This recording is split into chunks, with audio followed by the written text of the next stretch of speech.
જય માતાજી મિત્રો, તમારું સ્વાગત છે મારા આજના વ્લોગમાં. ને હું ને હર્ષભાઈ જઈએ છીએ હવે દાળ બાટી લેવા માટે. તો પછી આપણા ઘરે અચાનક જ દાળ બાટીનો પ્રોગ્રામ બની ગયો ને હવે હું ને હર્ષભાઈ જઈએ છીએ દાળ બાટી લેવા માટે.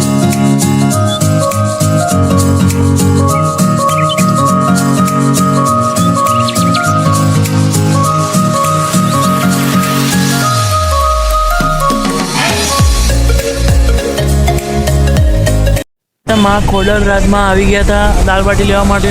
તો ફાઇનલી મિત્રો પછી આપણે અંદર આવી ગયા હતા ને પછી હર્ષભાઈ ઓર્ડર આપવા માટે જાય છે. પછી આપણે મેન્યુમાં થોડી નજર ફેરવી દીધી અને પછી આપણે ઓર્ડર આપી દીધો. પછી આપણે ખોડલમાંના દર્શન કરીને પછી આપણે વેટિંગમાં બેસી ગયા અને પછી અમને કીધું કે લો તમારો ઓર્ડર લઈ જાઓ. તો મિત્રો પછી આપણે ઓર્ડર લઈને નીકળી ગયા છે ઘર બાજુ.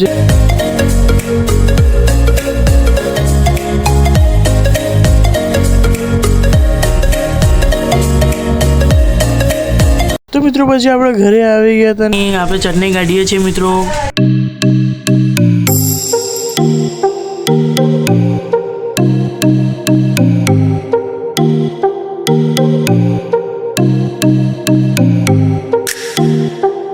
મિત્રો આ આપણા હર્ષભાઈ. अरे हम जहाँ चलते हैं वो जमीन पे हम सफर हो जाती है यार. પછી આપણે દાળ બાટી તો ખાઈ લીધી ને ખૂબ જ સરસ દાળ બાટી મળી છે. તો આપણે મળીએ આવતા વ્લોગમાં. Thank you for watching. By.